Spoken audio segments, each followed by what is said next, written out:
Video ആയിട്ട് വീണ്ടും വന്നത് ഞങ്ങൾ എത്ര പറഞ്ഞിട്ടും ആൾക്കാർ ഒന്നും തന്നെ വിശ്വസിക്കുന്നില്ല. ഒന്നും വിശ്വസിക്കുന്നില്ല. കാരണം ഞങ്ങൾ കള്ളന്മാരാണ് അങ്ങനെയാണ് എല്ലാവരും പറഞ്ഞുകൊണ്ടിരിക്കുന്നത്. ഞങ്ങൾ എന്ത് കള്ളന്മാരാന്നുള്ളത് നമുക്ക് മനസ്സിലായിട്ടില്ല ഇതുവരെ. നമസ്കാരം. ഈ വീഡിയോയിൽ കാണിച്ചേക്കുന്ന വ്യക്തി ആരാണെന്ന് നിങ്ങൾക്ക് അറിയാമോ? ഇയാളാണ് മുഹമ്മദ് ഷാഫി. പുള്ളിയാണ് നമ്മുടെ കുഞ്ഞൻ പാണ്ടിക്കാടിന്റെ നേതൃത്വത്തിൽ ഒരു ലക്കി ഡ്രോ നടന്നല്ലോ. ആ ലക്കി ഡ്രോയിൽ വീട് കിട്ടിയത് ഇയാൾക്കാണ്. അപ്പോൾ ഇയാളിപ്പോൾ മൊത്തത്തിൽ പെട്ടിരിക്കുന്ന അവസ്ഥയാണ്. കാരണം ഇയാളും കൂടി തട്ടിപ്പിൽ കൂട്ടുനിന്നു എന്നാണല്ലോ എല്ലാവരും പറയുന്നത്. എല്ലാവരും പറയുന്നതല്ല, എല്ലാവർക്കും അങ്ങനെ തോന്നിപ്പോവും, സ്വാഭാവികം. അപ്പോൾ പുള്ളി ഇപ്പോൾ വല്ലാത്തൊരവസ്ഥയിലാണ്. പുള്ളി ഇപ്പോൾ 3 വീഡിയോ യൂട്യൂബ് ചാനലിൽ ചെയ്തിട്ടുണ്ട്. ഈ 3 വീഡിയോയിലും പറയുന്നത് ഇയാൾ നിരപരാധിയാണ്, ഇയാളും ഇയാളുടെ ഒരു സുഹൃത്തും കൂടിയുണ്ട്. അപ്പോൾ ഞങ്ങൾ നിരപരാധികളാണ്, ഞങ്ങൾ യാതൊരു രീതിയിലും തെറ്റ് ചെയ്തിട്ടില്ല, തട്ടിപ്പിന് കൂട്ടു നിന്നിട്ടില്ല, ഞങ്ങൾ 13 ടിക്കറ്റ് എടുത്തു എന്നുള്ള ഒരു തെറ്റ് മാത്രമേ ചെയ്തിട്ടുള്ളൂ, നാസറുമായിട്ട് ഒരു ബന്ധവും ഇല്ലെന്നാണ് ഇവർ രണ്ടാളും വന്ന് പറയുന്നത്. അപ്പോൾ ഏതായാലും നമുക്ക് ഇവരുടെ വീഡിയോ ഒന്ന് കേട്ടു നോക്കാം. പറഞ്ഞിട്ടും ആൾക്കാർ ഒന്നും തന്നെ വിശ്വസിക്കുന്നില്ല. ഒന്നും വിശ്വസിക്കുന്നില്ല. കാരണം ഞങ്ങൾ കള്ളന്മാരാണ് അങ്ങനെയാണ് എല്ലാവരും പറഞ്ഞുകൊണ്ടിരിക്കുന്നത്. ഞങ്ങൾ എന്ത് കള്ളന്മാരാന്നുള്ളത് നമുക്ക് മനസ്സിലായിട്ടില്ല ഇതുവരെ. നമ്മൾ ഫാമിലി ആയിട്ട് ജീവിക്കുന്ന ഒരാളാണ്. എല്ലാവരും ഫാമിലി ആയിട്ട് ജീവിക്കുന്നവരാണ്. ഞങ്ങൾ ഫാമിലി ആയിട്ട് ജീവിക്കുന്ന ആൾക്കാരാണ്. ഞങ്ങളെക്കുറിച്ച് പല ആൾക്കാരും പല രീതിയിലാണ് പറഞ്ഞുകൊണ്ടിരിക്കുന്നത്. ദയവ് ചെയ്ത് ഞങ്ങളെക്കുറിച്ച് അതൊന്നും പറഞ്ഞുണ്ടാക്കരുത്. അതിൻ്റെ ബുദ്ധിമുട്ട് എത്രത്തോളം ഉണ്ടെന്ന് ഞങ്ങൾക്കറിയാം. ഒരു പ്രൈസ് അടിച്ചു എന്നുള്ളത് ഭയങ്കര ഉപദ്രവമായി മാറിക്കൊണ്ടിരിക്കുകയാണ്. നമ്മൾ പറയാം, വീണ്ടും നമ്മൾ വേണമെങ്കിൽ പറയാം. കാരണം വെച്ചാൽ ഞങ്ങൾ ആ വീട് എന്തായാലും നമ്മൾ പുള്ളിക്കാരൻ തിരിച്ച് കൊടുക്കില്ല, കൺഫേമാണ് തിരിച്ച് കൊടുക്കില്ല. അതിനിപ്പോൾ ഞാൻ പറഞ്ഞു, ഇപ്പോൾ ഈ പല ആൾക്കാരും വരുന്ന 1 കോടി 2 കോടി 3 കോടിയുടെ വീടൊക്കെ ഉണ്ടെന്നല്ലേ. നിങ്ങൾക്ക് അവിടെ പോയി പരിശോധിച്ചാൽ അറിയാം, മാക്സിമം ഒരു 30 ലക്ഷം റുപ്യ 40 ലക്ഷം റുപ്യ മാക്സിമം ആ വീടിന് കിട്ടുള്ളൂ. അത്രയ്ക്കുള്ളൊരു വീടേ ഉള്ളൂ. 15 വർഷം 20 വർഷത്തെ പഴക്കണമെന്ന് തോന്നുന്ന വീട് കണ്ടിട്ട് അത്രയുള്ള വീട്. പിന്നെ അത് മാത്രമല്ല, ഇപ്പോൾ പല ആൾക്കാരും പറയുന്നത് ഞങ്ങൾ കള്ളന്മാർ. കള്ളം എന്നുള്ളൊരു പേര് അത്ര നല്ലൊരു പേരല്ല, അതിന് യോജിക്കുന്ന ഒരാളല്ല. നിങ്ങൾക്ക് നാട്ടിൽ വന്ന് അന്വേഷിച്ചാൽ എന്നെക്കുറിച്ച് അല്ലെങ്കിൽ ഞങ്ങൾ എൻ്റെ കൂട്ടത്തിലുള്ളവരെ കുറിച്ചോ എന്തെങ്കിലും ഞങ്ങൾ ഇതുവരെ എന്തെങ്കിലും പ്രശ്നങ്ങൾ പെട്ടിട്ടുണ്ടോ ചെയ്തിട്ടുണ്ടോ എന്നുള്ളത് നിങ്ങൾക്കറിയാം. നമ്മൾ പല രീതിയിലും സഹായിക്കാന്നല്ല, ഞങ്ങൾ ഇതുവരെ ഒരു രീതിയിൽ നമ്മളങ്ങനെ ചെയ്തിട്ടില്ല. നിങ്ങൾക്ക് ഇനിയിപ്പോൾ അത്രയും ഒരു ബുദ്ധിമുട്ടാണ് തോന്നുന്നെങ്കിൽ, ഞങ്ങളെടുത്ത് നിങ്ങൾക്ക് ഞാനൊരു ഫേക്കാണ് അല്ലെങ്കിൽ ഞങ്ങൾ കൂടുതൽ ആൾക്കാർ ഞങ്ങൾ കൂപ്പെടുത്ത ആൾക്കാർ ഫേക്കാണ് തോന്നുന്നെങ്കിൽ വീണ്ടും നറുക്കെടുക്കാൻ ഞങ്ങൾ തയ്യാറാണ്. ഞങ്ങൾക്ക് പ്രശ്നമല്ല. കഴിഞ്ഞിപ്പോൾ എന്താ പറയുക, വീണ്ടും നറുക്കെടുത്ത് നിങ്ങൾ ആർക്ക് വേണ്ടി കൊടുത്തോളൂ. ഞങ്ങൾക്കൊരു സമാധാനം എന്ന് പറഞ്ഞ സാധനം ദയവ് നിങ്ങൾ തന്നാൽ മതി. ഇപ്പോൾ ഞാൻ ഈ വീഡിയോ ചെയ്യുമ്പോൾ പറയുകയാണ്, നിങ്ങൾ ഇത് പിന്നെ നമ്മൾ ട്രോളും, നമ്മൾ കള്ളം പറയും. ഇപ്പോൾ ഇവർ വന്നിരുന്ന് ഇവരുടെ വിഷമങ്ങളൊക്കെ പറയുന്നുണ്ട്. ഇവർക്കിപ്പോൾ പണിക്ക് പോകാൻ പറ്റുന്നില്ല, കുറേ പണി നഷ്ടപ്പെട്ടു, ഇവർക്ക് വെളിയിലോട്ട് ഇറങ്ങാൻ പറ്റുന്നില്ല, എല്ലാവരും വിളിക്കുകയാണ്, നാണം കെട്ടു, ഇങ്ങനെയൊക്കെ പറയുന്നുണ്ട്. ഇവരുടെ വിഷമം നമുക്ക് മനസ്സിലാവും. ഇവർ 13 ടിക്കറ്റാണ് എടുത്തത്. ഈ 13 ടിക്കറ്റിനുള്ള പൈസ എവിടെ നിന്നാണെന്ന് ചോദിച്ചു കഴിഞ്ഞാൽ, ഇവർ ഫസ്റ്റ് ലോഡ് പോയതിൽ നിന്ന് ലാഭം കിട്ടിയ പൈസ എടുത്തിട്ടാണ് ഇവർ ടിക്കറ്റ് വാങ്ങിച്ചത്. അപ്പോൾ ഇവർ പറയുന്ന പല കാര്യങ്ങളും കണക്ട് ചെയ്യുമ്പോൾ നമുക്ക് സംശയിക്കാനുള്ള കുറേ കാര്യങ്ങളുണ്ട്. അതുമാത്രമല്ല, ഇവർ 3 വീഡിയോ യൂട്യൂബിൽ അപ്ലോഡ് ചെയ്തു. ഈ 3 വീഡിയോയുടെ കമന്റ് സെക്ഷനിൽ പൊതുവേ വരുന്നൊരു കമന്റ് എന്താണെന്ന് അറിയാമോ? നിങ്ങൾ പൈസ ഇട്ട് കൊടുത്തതിന്റെ സ്ക്രീൻഷോട്ട് കാണിക്കുക. അതായത് ഇവർ 13 ടിക്കറ്റ് എടുത്തു എന്നതിന് ഒരു പ്രൂഫ് വേണമല്ലോ. ഈ പ്രൂഫ് ഇവർ കാണിക്കാൻ തയ്യാറാകുന്നില്ല. ഇനി ഇവരുടെ കയ്യിൽ ഇല്ലാത്തത് കൊണ്ടാണോ എന്നൊന്നും അറിയത്തില്ല, അതിനെ പറ്റിയിട്ട് ഇവർ മെൻഷൻ ചെയ്യുന്നില്ല. അപ്പോൾ ഇവരുടെ ബാക്ക്ഗ്രൗണ്ട് നമ്മൾ പരിശോധിക്കുമ്പോൾ ഇവർക്ക് നാസറുമായിട്ട് ചെറിയ രീതിയിലുള്ളൊരു കണക്ഷൻ ഉണ്ട്. ആ കണക്ഷൻ എന്താണെന്ന് ചോദിച്ചു കഴിഞ്ഞാൽ, ഇവരുടെ സുഹൃത്തായിട്ടുള്ള അൻവർ, ഈ അൻവർ നാസറിന്റെ ആദ്യ ഭാര്യയിലെ മകനാണ്. കണക്ഷൻ കംപ്ലീറ്റ് ആയല്ലോ. അപ്പോൾ ഇതെല്ലാം കൂടി നമ്മൾ നോക്കുമ്പോൾ, കണക്ട് ചെയ്ത് നോക്കുമ്പോൾ ഇവരെ സംശയിച്ചു പോകും. അത് നാട്ടുകാരുടെ തെറ്റല്ല, യൂട്യൂബേഴ്സിന്റെ തെറ്റല്ല. ഇവർ പറയുന്ന യൂട്യൂബേഴ്സ് കുറേ കാര്യങ്ങൾ പറയുന്നു എന്ന്. യൂട്യൂബേഴ്സ് മനഃപൂർവ്വം ഇതിനകത്ത് ഇടപെട്ടതല്ല. ഇങ്ങനെ ഒരു കാര്യം സംഭവിച്ചപ്പോൾ സുതാര്യമല്ലാത്ത രീതിയിലൊരു ലക്കി ഡ്രോ നടന്നു. അപ്പോൾ ജനങ്ങൾ അതിനെതിരെ പ്രതികരിച്ചു. ഒരുപാട് പേര് കമന്റ്സിലൂടെ വിഷമങ്ങൾ അറിയിച്ചു. ഇത് കണ്ടപ്പോഴാണ് യൂട്യൂബേഴ്സ് ഈ ഒരു വിഷയം ഏറ്റെടുത്തത്. അല്ലെങ്കിൽ നിങ്ങൾ തന്നെ പറ, ആ ഒരു ലക്കി ഡ്രോ കണ്ടു കഴിഞ്ഞാൽ, ആ നറുക്കെടുപ്പ് കണ്ടു കഴിഞ്ഞാൽ ആർക്കെങ്കിലും അത് ജെന്യുവിനായിട്ട് തോന്നുമോ? അത് ജെന്യുവിനായിട്ട് തോന്നിയ ഏതെങ്കിലും ഒരു വ്യക്തിയുണ്ടോ? ഇല്ല, ആർക്കും അത് ജെന്യുവിനായിട്ട് തോന്നത്തില്ല. അത് സുതാര്യമല്ലെന്നേ തോന്നത്തുള്ളൂ. കാരണം അങ്ങനെയാണ് കുഞ്ഞൻ പാണ്ടിക്കാട് എന്ന് പറയുന്ന ആ പർട്ടിക്കുലർ വ്യക്തി നറുക്കെടുത്തത്. ഇപ്പൊ കുഞ്ഞൻ പാണ്ടിക്കാട് എവിടെയോ പോയി മുങ്ങിയിട്ടുണ്ട്, ഒളിച്ചോടി. കാരണം സ്ഥലത്തുണ്ടെന്നുണ്ടെങ്കിൽ അത് കേസായി കഴിഞ്ഞാൽ അയാളുടെ പേരിലും കേസ് വരുമെന്ന് അയാൾക്കറിയാം. ഇനി നിങ്ങൾ കൊണ്ടുപോയി കേസ് കൊടുത്തിട്ടുണ്ട്, പക്ഷേ നിങ്ങൾ എന്ത് എക്സ്പ്ലനേഷൻ കൊടുക്കും? പോലീസ് ഒന്ന് അന്വേഷിച്ചു കഴിയുമ്പോൾ നിങ്ങൾ എന്ത് എക്സ്പ്ലനേഷൻ കൊടുക്കും? കാരണം ഇത്തരം ലക്കി ഡ്രോകളൊന്നും തന്നെ നടത്താൻ പാടില്ലെന്നാണ്, ഗവൺമെന്റിന്റെ അനുമതിയില്ലാതെ ഇത്തരം ലക്കി ഡ്രോകളൊന്നും നടത്താൻ പാടില്ലെന്നാണ് എനിക്ക് ഉള്ള അറിവ്. അപ്പോൾ നിങ്ങളാണ് പെടാൻ പോകുന്നത്. ഇപ്പം അൻവർ വന്നിട്ട് എക്സ്പ്ലനേഷൻ തരുന്നുണ്ട്. ഒരു യൂട്യൂബ് ചാനലുണ്ട് അൻവറിന്. അൻവർ വന്ന് എക്സ്പ്ലനേഷൻ തരുന്നുണ്ട്. അതായത് ഈ നാസറിന്റെ ആദ്യ ഭാര്യയിലെ മകൻ. അപ്പോൾ നമുക്ക് ആ അൻവറിന്റെ എക്സ്പ്ലനേഷനും കൂടി ഒന്ന് കേൾക്കാം. വളരെ വിഷമത്തോട് കൂടിയിട്ടാണ്. കാരണം എന്താണെന്ന് വെച്ചിട്ടുണ്ടെങ്കിൽ, കഴിഞ്ഞ കുറേ ദിവസങ്ങളായിട്ട് നമ്മുടെ യൂട്യൂബ് ചാനലുകളിലും ഇൻസ്റ്റാഗ്രാം പേജുകളിലും ഫേസ്ബുക്ക് പേജുകളിലും കണ്ടുവരുന്ന ഒരു വലിയൊരു പ്രശ്നമാണ് എൻ്റെ നാട്ടിൽ സംഭവിച്ച ചെതലയം എന്ന് പറയുന്ന സ്ഥലത്ത് എന്റെ സുഹൃത്തുക്കളായ 2 പേരെടുത്ത കൂപ്പൺ നറുക്കടിക്കുകയും അതിൽ ഫസ്റ്റ് നറുക്ക് തന്നെ വീഴുകയും അത് കിട്ടിയ ആളുകളെ കഴിഞ്ഞ കുറേ ദിവസങ്ങളായിട്ട് യൂട്യൂബ് ചാനലുകളിലും ഫേസ്ബുക്ക് പേജുകളിലും ഇട്ട് വളരെ രൂക്ഷമായിട്ട് ഉപദ്രവിക്കുന്ന കാഴ്ചകളാണ് ഈ കഴിഞ്ഞ ദിവസങ്ങളായിട്ട് ഞാൻ കണ്ടുകൊണ്ടിരിക്കുന്നത്. അതിന്റെ കുറച്ച് സത്യാവസ്ഥ നിങ്ങളുമായിട്ട് ഷെയർ ചെയ്യാൻ വേണ്ടിയിട്ടാണ് ഇന്ന് ഞാൻ വന്നിട്ടുള്ളത്. ഞാൻ ഇതേപോലെ ഒരുപാട് കാര്യങ്ങളിൽ ഇടപെട്ടിട്ടുള്ള ഒരു വ്യക്തിയാണ്.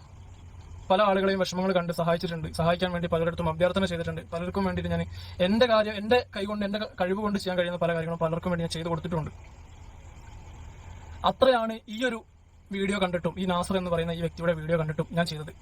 അതിനു മുമ്പ് ഞാൻ മറ്റൊരു കാര്യം നിങ്ങളുമായിട്ട് ഷെയർ ചെയ്യാം. പലരും എന്നോടിപ്പോൾ മെസ്സേജ് അയച്ചും യൂട്യൂബിൽ കമന്റുകളായിട്ടും ചോദിച്ചുകൊണ്ടിരിക്കുന്ന ഒരു കാര്യമാണ്, നാസർ എന്ന് പറയുന്ന വ്യക്തിയുമായിട്ട് നിനക്ക് എന്താണ് ബന്ധം, നിനക്ക് എങ്ങനെയാണ് ഈ വ്യക്തിയുമായിട്ടുള്ള ബന്ധം, നീ എങ്ങനെയാണ് ഈ വ്യക്തിയുമായിട്ടുള്ള നിന്റെ കണക്ഷൻ എന്താണ്, അടുപ്പം എന്താണ്. ഞാനിപ്പോൾ പറയുന്ന കാര്യം എന്താണെന്ന് വെച്ചിട്ടുണ്ടെങ്കിൽ, നാസർ എന്ന വ്യക്തി എന്റെ സ്വന്തം ഉപ്പ തന്നെയാണ്. ആ ചോര തന്നെയാണ് എന്റെ ഞരമ്പിലോടുന്നത്. പക്ഷേ ആ ബന്ധം 25 വർഷങ്ങൾക്ക് മുമ്പ് മുറിച്ചിട്ട ബന്ധമാണ്. 25 വർഷങ്ങൾക്ക് മുമ്പ് അത് നിന്നുപോയൊരു കാര്യമാണ്. 25 വർഷത്തിന് ശേഷം ഈ നാസർ എന്ന് പറയുന്ന എന്റെ ഉപ്പ എന്ന് പറയുന്ന ഈ വ്യക്തി എന്റെ ഉമ്മയെ കല്യാണം കഴിച്ചു എന്ന് പറയുന്ന നാസർ എന്ന വ്യക്തി. ഇതാണ് അൻവറിന്റെ എക്സ്പ്ലനേഷൻ. അൻവർ പറയുന്നത് 25 വർഷമായിട്ട് ഉപ്പയുമായിട്ട് ഒരു ബന്ധവുമില്ല. അതായത് അൻവറിന്റെ ഉമ്മയെ നാസർ ഡിവോഴ്സ് ആയതിനു ശേഷം പിന്നെ ഇവരുമായിട്ട് ഒരു ബന്ധവും ഇല്ല. അപ്പൊ അങ്ങനെ ഒരു ബന്ധവും ഇല്ലാത്ത ഉപ്പ 10-25 വർഷമായിട്ട് മകന്റെ ജീവിതത്തിൽ യാതൊരു രീതിയിലുള്ള പാർട്ടുമല്ല ഉപ്പ. മകൻ വളർന്നപ്പോഴോ മകന്റെ ജീവിതത്തിൽ ഒരു കാര്യത്തില്, പിന്നെ അൻവറിന്റെ കല്യാണത്തിന് മാത്രമാണ് ഉപ്പയൊന്ന് വൃത്തിയായിട്ട് കണ്ടിട്ടുള്ളതെന്ന് അൻവർ തന്നെ പറയുന്നു. അങ്ങനെ ഒരു ഉപ്പ ഇതുപോലെ ലക്കി ഡ്രോയുടെ വീഡിയോ വരുന്നു. ഈ വീഡിയോ കണ്ട ഉടനെ ഉപ്പയെ വിളിക്കുന്നു, അല്ലെന്നുണ്ടെങ്കിൽ അവരെ കോണ്ടാക്ട് ചെയ്യുന്നു. കോണ്ടാക്ട് ചെയ്തതിന് ശേഷം കൂട്ടുകാരന്മാരുടെ കയ്യിൽ നിന്ന് ഫസ്റ്റ് ലോഡിന് കിട്ടിയ ലാഭത്തിൽ നിന്നുള്ള പൈസ 13,000 രൂപ വാങ്ങിക്കുന്നു. അതിനുശേഷം ഈ 13,000 രൂപ കൊടുത്തിട്ട് 13 ടിക്കറ്റ് എടുക്കുന്നു. ഈ 13 ടിക്കറ്റിലും കൂട്ടുകാരന്മാരുടെ പേര് എഴുതിയിടുന്നു. അൻവറിന്റെ പേര് എഴുതിയിടാൻ പറ്റത്തില്ല, അതുകൊണ്ട് കൂട്ടുകാരന്റെ പേര് എഴുതിയിടുന്നു. സ്വന്തം പേര് പോലും ലക്കി ഡ്രോയിൽ എഴുതിയിടാൻ പറ്റുന്നില്ല. അപ്പൊ അങ്ങനെയുള്ളൊരു സാഹചര്യത്തിൽ ഉപ്പയെ സഹായിക്കാൻ വേണ്ടിയിട്ട് 13,000 രൂപ മുടക്കിയോ? ഓക്കെ, ഇനി നിങ്ങൾ മുടക്കിയിട്ടുണ്ടെന്നുണ്ടെങ്കിൽ, നിങ്ങൾ ജെനുവിൻ ആണെന്നുണ്ടെങ്കിൽ നിങ്ങളെ ഞാൻ സംശയിക്കുന്നൊന്നുമില്ല. കാരണം ഇവരോട് എനിക്ക് പേഴ്സണലായിട്ട് യാതൊരു രീതിയിലുള്ള ഇല്ല. ആർക്കും പേഴ്സണലായിട്ട് നിങ്ങളോട് ഒരു വൈരാഗ്യവും ഇല്ല. പക്ഷെ സംശയിച്ചു പോകും. നിങ്ങൾ ടിക്കറ്റ് വാങ്ങിച്ചിട്ടുണ്ടെന്നുണ്ടെങ്കിൽ, ഞാനിപ്പോൾ പറയാം, നിങ്ങൾ ടിക്കറ്റ് വാങ്ങിച്ചിട്ടുണ്ടെന്നുണ്ടെങ്കിൽ 13,000 രൂപ കൊടുത്തതിന്റെ തെളിവ് കാണിക്കുക. സ്ക്രീൻഷോട്ടോ അല്ലെങ്കിൽ എന്തെങ്കിലും ഒരു തെളിവ് കാണിക്കുക. നിങ്ങൾ 13 ടിക്കറ്റ് എടുക്കുമ്പോൾ ഉറപ്പായിട്ട് ഒരു തെളിവ് തരുമല്ലോ, ആ തെളിവ് നിങ്ങൾ കാണിക്കുക. ആ തെളിവ് കാണിച്ചു കഴിഞ്ഞാൽ നിങ്ങളെ വിശ്വസിക്കാം. എല്ലാവരും ഇത് തന്നെയാണ് പറയുന്നത്. മുഹമ്മദ് ഷാഫി ഇട്ട വീഡിയോയുടെ അടിയിലും ആൾക്കാർ പോയി കമന്റ് ഇടുന്നത് അങ്ങനെയാണ്. അവരാ കമന്റ്സ് കണ്ടു കാണും. പിന്നെ എന്തുകൊണ്ടാണ് നിങ്ങൾ സ്ക്രീൻഷോട്ട് കാണിക്കാത്തത്, തെളിവുകൾ കാണിക്കാത്തത്? അൻവർ ഈ മുഹമ്മദ് ഷാഫിയുടെ കയ്യിൽ നിന്നൊക്കെ പൈസ വാങ്ങിച്ചെന്നാണ് പറയുന്നത്. അങ്ങനെയാണെന്നുണ്ടെങ്കിൽ ഈ പൈസ വാങ്ങിച്ചതിനും കൊടുത്തതിനുമൊക്കെ എന്തെങ്കിലുമൊക്കെ കണക്ക് കാണുമല്ലോ. ആ കണക്ക് കാണിച്ചു കഴിഞ്ഞാൽ നിങ്ങളെ വിശ്വസിക്കാം. അതല്ല എന്നുണ്ടെങ്കിൽ നിങ്ങൾക്ക് ഈ ഒരു സാധനത്തിൽ നിന്ന് എക്സ്കേപ്പ് ആകണമെന്നുണ്ടെങ്കിൽ മുഹമ്മദ് ഷാഫി ആദ്യം പറഞ്ഞതുപോലെ ഒന്നും കൂടി നറുക്കെടുക്കുക. ഈ സമ്മാനം ജയിച്ച ആൾക്കാർ എല്ലാം തിരിച്ചു കൊടുക്കുക. 3 കാര്യം ഉണ്ടായിരുന്നല്ലോ, ഒന്ന് വീട്, പിന്നെ ഒരു ജിംനി വണ്ടി, പിന്നെ നമ്മുടെ ബുള്ളറ്റ്. അപ്പൊ ഈ 3 സാധനവും തിരിച്ചു കൊടുത്തിട്ട് ആദ്യം മുതൽ എല്ലാവരെയും വിളിച്ചു വരുത്തി, ആ ടിക്കറ്റ് ഒന്നും കളഞ്ഞു കാണത്തില്ലെന്നാണ് എനിക്ക് തോന്നുന്നത്, ഇനി കളഞ്ഞെങ്കിൽ അറിയത്തില്ല. അപ്പൊ എല്ലാവരെയും വിളിച്ച് വരുത്തി ഒന്നും കൂടി നറുക്കെടുക്കുക. ഈ നറുക്കെടുക്കുമ്പോൾ ഇവരുമായിട്ട് യാതൊരു രീതിയിലുള്ള റിലേഷനും ഇല്ലാത്ത ഏതെങ്കിലും ഒരു കോമണറെ കൊണ്ട് നറുക്കെടുക്കുക. എനിക്ക് തോന്നുന്നു ഒരു കൊച്ചിനെ കൊണ്ട് എടുപ്പിക്കുന്നതായിരിക്കും നല്ലത്. അതാകുമ്പോൾ വേറെ പ്രശ്നമൊന്നും ഇല്ലല്ലോ, അത് എടുത്തോളും. അങ്ങനെ ഒരു നറുക്കെടുപ്പും കൂടി ഒന്നും കൂടി നടത്തുക. അങ്ങനെ നടത്തി കഴിഞ്ഞാൽ ഇവരെ വിശ്വസിക്കാൻ പറ്റും. ഇപ്പൊ ഈ മുഹമ്മദ് ഷാഫിയൊക്കെ സംശയിക്കുന്നതിൽ കുറേ കാര്യങ്ങളുണ്ട്. കണക്ട് ചെയ്ത് വരുമ്പോൾ നിങ്ങൾ പറയുന്ന കാര്യങ്ങളൊന്നും തന്നെ വിശ്വസിക്കാൻ പറ്റുന്നില്ല. നിങ്ങൾ ജസ്റ്റ് വായി കൊണ്ട് പറഞ്ഞു എന്നത് വെച്ചിട്ട് നമുക്ക് വിശ്വസിക്കാൻ പറ്റുമോ? പറ്റത്തില്ല. അതുകൊണ്ടാണ് നിങ്ങളെ എല്ലാവരും കുറ്റപ്പെടുത്തുന്നത്, അല്ലാതെ മനഃപൂർവ്വം ആരും നിങ്ങളെ കുറ്റപ്പെടുത്തുകയല്ല. അപ്പൊ നിങ്ങൾക്ക് ഈ കുറ്റപ്പെടുത്തലിൽ നിന്ന് രക്ഷപ്പെടണമെന്നുണ്ടെങ്കിൽ ഈ ഒരു മാർഗമേ ഉള്ളൂ. ഒന്നെങ്കിൽ ആ സ്ക്രീൻഷോട്ട് കാണിക്കുക, 13 ടിക്കറ്റ് എടുത്തു എന്നതിന്റെ പ്രൂഫ് കാണിക്കുക, പബ്ലിക്കിന്റെ മുമ്പിൽ വന്ന് കാണിച്ചാൽ മതി. അതോടുകൂടിയിട്ട് നിങ്ങളുടെ ഭാഗം ക്ലിയർ ആകും. അതല്ലെന്നുണ്ടെങ്കിൽ ഇങ്ങനെ ഒരു കാര്യം മാത്രമേ മുന്നിലുള്ളൂ. കാരണം ആൾക്കാർ പൈസ മുടക്കിയതാണ്, പറ്റിക്കപ്പെട്ടു എന്ന് തോന്നിക്കഴിഞ്ഞാൽ ആൾക്കാർ പറയും. കുറെ പേര് കേസ് കൊടുത്തിട്ടുണ്ടെന്നാണ് പറയുന്നത്. ഇത് വലിയ കേസായി കഴിഞ്ഞാൽ, വലിയ പോലീസ് കേസും വാർത്തയും ഒക്കെ ആയിക്കഴിഞ്ഞാൽ നിങ്ങളെ നാറാൻ പോകുന്നുള്ളൂ, നിങ്ങൾ കുറച്ചും കൂടി പെടും. അപ്പൊ അങ്ങനെ പെടരുതെന്നുണ്ടെങ്കിൽ ഈ ഒരു മാർഗം മാത്രമേ ഉള്ളൂ. നിങ്ങളുടെ കയ്യിൽ നിന്ന് എന്തായാലും 13,000 രൂപ നഷ്ടപ്പെട്ടെന്ന് പറയുന്നു. അങ്ങനെയാണെന്നുണ്ടെങ്കിൽ അതിന്റെ പ്രൂഫ് കാണിക്കൂ. ഇനിയിപ്പോൾ ഒരു ലക്കി ഡ്രോയും കൂടി വരുന്നുണ്ട്. വേറൊരു യൂട്യൂബർ, ഒരു ഇൻഫ്ലുവൻസർ നടത്തുന്ന ലക്കി ഡ്രോ ആണ്, ഖാദർ കരിപ്പൊടി എന്ന് പറയുന്ന ഇൻഫ്ലുവൻസർ. അപ്പോൾ പുള്ളിക്കാരൻ ഒരു ലക്കി ഡ്രോയും കൂടി അനൗൺസ് ചെയ്തിട്ടുണ്ട്. ആ ലക്കി ഡ്രോ ഒരു പേഷ്യന്റിനെ സഹായിക്കാനാണെന്നാണ് പറയുന്നത്, ഒരു വയ്യാത്ത വ്യക്തിയെ സഹായിക്കാനാണ്. അയാൾക്ക് രോഗം വന്നതോടൊപ്പം തന്നെ ബിസിനസ്സിൽ കടം വന്നു. അങ്ങനെ കടം വന്ന് വല്ലാത്തൊരവസ്ഥയായതോട് കൂടിയിട്ട് അയാളുടെ വീട് വിൽക്കാൻ വേണ്ടിയിട്ട് പോവാണ്. അപ്പോൾ ഈ ലക്കി ഡ്രോ നറുക്കെടുക്കാനിരുന്നത് മെയ് 27-നാണ്. പക്ഷെ വീണ്ടും അതിന് തീയതി മാറ്റിയിട്ടുണ്ട്, ജൂൺ 23-ലേക്ക് ആക്കിയിട്ടുണ്ട്. അപ്പോൾ അതിന് വന്ന് ഖാദർ കരിപ്പൊടി ഒരു എക്സ്പ്ലനേഷൻ ഒക്കെ തരുന്നുണ്ട്. ഞാൻ വയ്യാത്ത ആളെ സഹായിക്കാൻ വേണ്ടിയിട്ടാണ്, ഞാൻ നടത്തുന്ന ഇത് സുതാര്യമായിരിക്കും എന്നൊക്കെ ഉറപ്പ് തന്നിട്ടുണ്ട്. അത് സുതാര്യമാണെന്നുണ്ടെങ്കിൽ അവർക്ക് കൊള്ളാം, ഇല്ലെന്നുണ്ടെങ്കിൽ അടുത്തൊരു വിവാദവും കൂടി വരും. അപ്പോൾ ഇതിനെ റിലേറ്റ് ചെയ്തിട്ട്, ഈ കുഞ്ഞൻ പാണ്ടിക്കാടിൻ്റെ ഈ ഒരു ലക്കി ഡ്രോയെ റിലേറ്റ് ചെയ്തിട്ട് ഈ ഖാദർ കരിപ്പൊടി ഒരു വീഡിയോ പോസ്റ്റ് ചെയ്തിട്ടുണ്ട്. ആ വീഡിയോ നമുക്കൊന്ന് കാണാം. ഇതിലെ വിജയിയായിട്ടുള്ള സാപ്പിയും അടങ്ങുന്ന സംഘത്തിന്റെ ഈ ലക്കി ഡ്രോ തട്ടിപ്പാണോ എന്ന് ചോദിച്ചാൽ പോലും അതൊരു വലിയ കോമഡി ആയി പോകും. 100% ഉഡായിപ്പാണ്. പാവപ്പെട്ട പറ്റിക്കപ്പെട്ടു പോയിട്ടുള്ള 1000 രൂപ നൽകിയിട്ടുള്ള സാധാരണക്കാരായിട്ടുള്ള മനുഷ്യരുടെ അവസ്ഥ എന്താകുമെന്ന് ചോദിച്ചു കഴിഞ്ഞാൽ നിയമത്തിന്റെ വഴിയെ പോകാമെന്ന് പറയുന്നവരോടൊക്കെ പറയാനുള്ളത് അതിന് സമയമെടുക്കും, വർഷങ്ങളാകും, നീതി കിട്ടിയാൽ കിട്ടി. പക്ഷേ പൊതുജനങ്ങൾക്ക് ഇതിനൊരു പരിഹാരം കാണാൻ വേണ്ടിയിട്ട് സാധിക്കും. കാരണം ഞാനും ഇതുപോലെയുള്ള ഒരു ലക്കി ഡ്രോ ഒരു രോഗിക്ക് വേണ്ടിയിട്ട് ചെയ്തിട്ടുണ്ട്. അതിന്റെ റിസൾട്ട് വരാൻ നിൽക്കുന്നതേ ഉള്ളൂ. അതുകൊണ്ട് തന്നെ ഈ മേഖലയിൽ ഒരു സുതാര്യത വേണം. അതിനാൽ തന്നെ സാപ്പിയുടെ ഒരു വീഡിയോ കാണിച്ചിട്ട് എനിക്ക് നാസറിനോടും കുഞ്ഞാനോടും ഒരു ചോദ്യം ചോദിക്കാനുണ്ട്. ഇത് നിങ്ങൾ ആക്സെപ്റ്റ് ചെയ്യുമോ? പിന്നെ നമ്മളിപ്പോൾ എന്താ വെച്ചാൽ ഇവിടെ വന്ന് നിൽക്കണം, നമ്മൾ പോകണ്ട. കാരണം നമുക്കിപ്പോൾ നാട്ടിൽ വീടും കാര്യങ്ങളുണ്ട്, ബിസിനസും കാര്യങ്ങളൊക്കെ. അതായത് സാപ്പിക്ക് ഈ വീട് വേണ്ട എന്നാണ് ചുരുക്കം. ഈ വീട് സാപ്പി എടുത്താൽ തന്നെ അത് വലിയൊരു നാണക്കേടാണ്. സാപ്പി ഈ വീട് തിരിച്ച് നാസറിന് കൊടുക്കുമെന്നുള്ളതാണ്. നാസറിനോടും കുഞ്ഞാനോടും എനിക്ക് പറയാനുള്ളത്, വീട് തിരിച്ചു കിട്ടിയാൽ വീണ്ടും ഒരു നെറുക്കെടുപ്പ് നടത്താൻ നിങ്ങൾ തയ്യാറാണോ? അതായത് ഇതിന്റെ മറ്റു സമ്മാനങ്ങൾ ലഭിച്ച ആളുകളും ആ സമ്മാനങ്ങൾ തിരിച്ചു കൊടുത്തിട്ട് ജെനുവിൻ ആയിട്ടുള്ള നീതിപൂർവ്വമായിട്ടുള്ള ഒരു നെറുക്കെടുപ്പ് നടത്താൻ നിങ്ങൾ തയ്യാറാവണം. ഇല്ലെങ്കിൽ ഈ വീട്ടിലോ ഈ കാറിലോ നിങ്ങൾക്ക് സ്വസ്ഥമായിട്ട് മുന്നോട്ട് പോകാൻ പറ്റില്ല. അതിനാൽ വീണ്ടും ഒരു നെറുക്കെടുപ്പ് നടത്താൻ, സുതാര്യമായ രീതിയിൽ നടത്താൻ നിങ്ങൾ തയ്യാറാണോ? ഈ പുള്ളിയും മറ്റവരോട് പറയുന്നത് ഒന്നും കൂടി സുതാര്യമായിട്ട് നടത്താനാണ്. ഇതേ കാര്യം തന്നെയാണ് ഇദ്ദേഹത്തിനോടും പറയാനുള്ളത്. നിങ്ങൾ ലക്കി ഡ്രോ നടത്തുമ്പോൾ ആ ലക്കി ഡ്രോ വളരെ ജെനുവിൻ ആണെന്ന് തോന്നിപ്പിക്കുന്ന രീതിയിലായിരിക്കണം. പ്രേക്ഷകർക്ക് സംശയം വരുന്ന രീതിയിലായിരിക്കരുത്. അതായത് സുതാര്യമായിരിക്കണം. പൈസ മുടക്കുന്ന ആൾക്കാരെ ദയവ് ചെയ്ത് പറ്റിക്കാതെ ഇരിക്കുക. ഇപ്പൊ ഈ ഖാദർ കരിപ്പൊടി രംഗത്ത് വന്നേക്കുന്നത് ഒരു രോഗം വന്ന ഒരു വ്യക്തിയെ സഹായിക്കാനാണ്.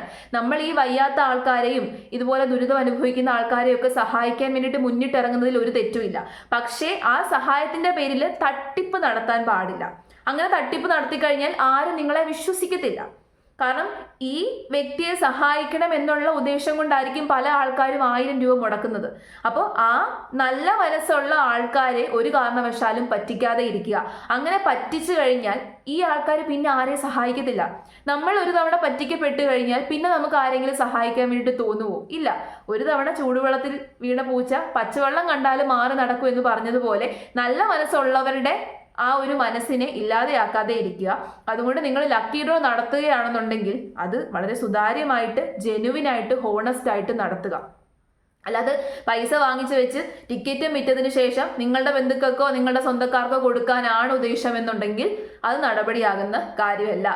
ഇനി അടുത്തത് വിവാദമാകാതെ ഇരിക്കട്ടെ, അത് മാത്രമാണ് എൻ്റെ ഒരു പ്രാർത്ഥന. കാരണം ഒരു വയ്യാത്ത ആളാണെന്നൊക്കെ പറയുന്നു.